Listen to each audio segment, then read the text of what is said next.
right, so the first thing that we talked about was that this chart, which you probably want to copy down, is a good summary of solids and liquids and gases in terms of the kinetic theory of matter. And so what I did was I put across the top particle energy, volume, temperature, density, and intermolecular forces and viscosity. So the kinetic theory of matter is all about particle movement, energy, and intermolecular forces. So solids have the lowest particle energy and gases have the highest. Solids have the lowest volume and gases have the highest. So when you think of a solid, as they get more energy and turn to a gas, the volume will increase. Temperature would be the lowest for the solids and highest for the gases. And density would be the highest for the solids because the particles per volume are the highest number of particles, and the gases would be the lowest because they're the farthest apart. So you may want to copy this chart down. This is like a quick reference, that kind of thing, unless you know this table, all right? All right, the next thing that we talked about was we talked about vapor pressure. So let's talk about vapor pressure. So for vapor pressure, what I said was if you had a peanut butter jar, right? So here's your peanut butter jar, and we're going to put the top on the peanut butter jar. So there's the top. And then I'm going to fill the peanut butter jar with a little bit of water. So there's H2O, and it's liquid, right? And then what's going to happen inside this peanut butter jar is the water is going to evaporate. So there's going to be evaporation going on. At the same time, there's going to be condensation. So what's going to happen is an equilibrium is going to be reached. Evaporation, right? So evaporation will be going from liquid into vapor.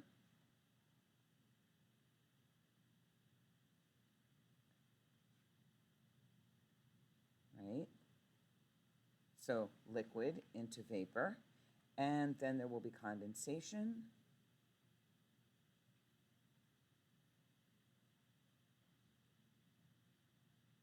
Into liquid.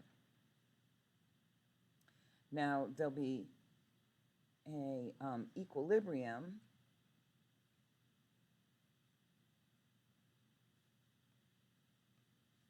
that will be established when the evaporation rate is equal to the condensation rate.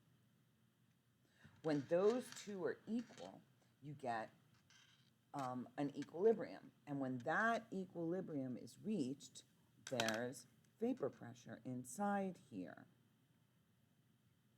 And that vapor pressure, you can actually look it up on a table because it's so consistent. So I could look up the vapor pressure at a certain temperature because vapor pressure is temperature dependent.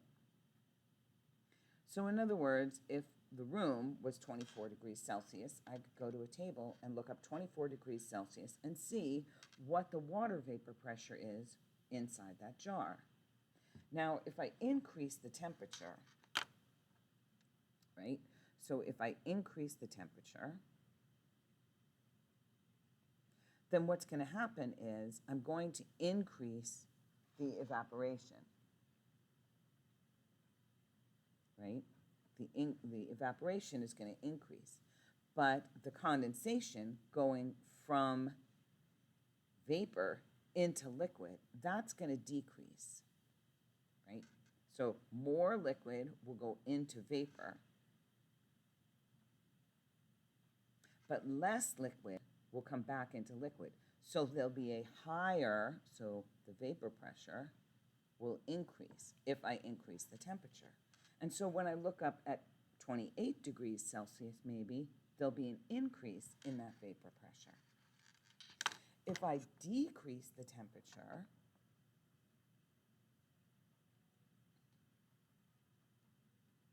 then what happens is there's a decrease in evaporation, right? There's an increase in condensation because more particles will want to go back into that liquid phase because it's colder. And then what happens is there's a decrease in vapor pressure.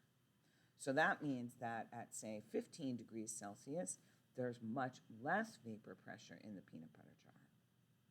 So you need to understand what happens with vapor pressure and how vapor pressure changes when you change the temperature.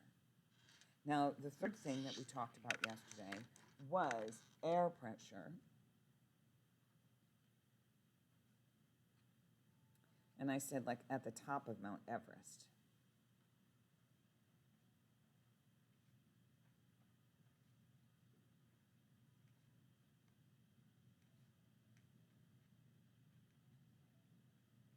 So first, at sea level, that's where we live, sea level, the air pressure is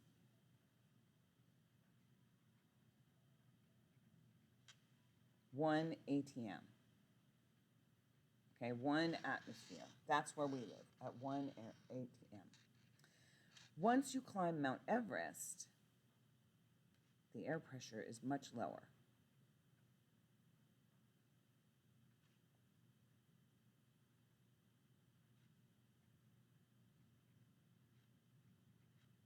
Why?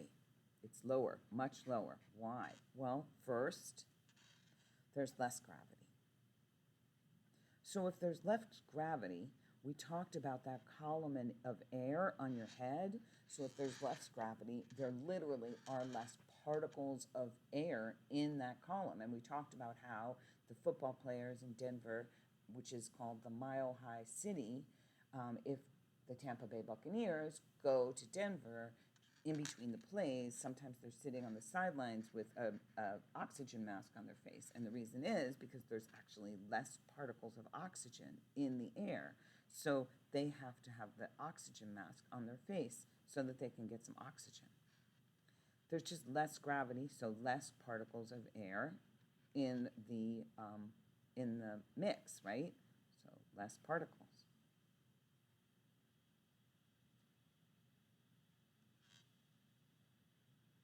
The second reason is that the temperature is lower on the top of Mount Everest.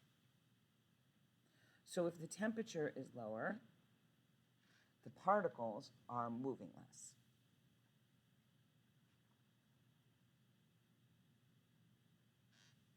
So if the particles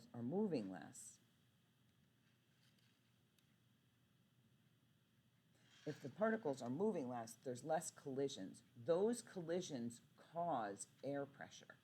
So less particle collisions because there are less particles, less air pressure. Okay, so 2 reasons. Okay, that's what we went over yesterday. And then today, we're going to talk about boiling.